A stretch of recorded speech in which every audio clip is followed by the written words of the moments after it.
Бәріне сәлем Қазақстанның жас программистері. Бұл IT Power арнасы.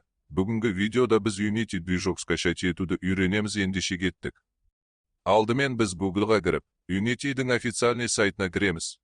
Сайттың сілтемесі видеоның астында. Және загрузить версию для Windows дегенді басамыз. Жазылып болған соң, сетапты ашамыз, және компьютерге жүктейміз.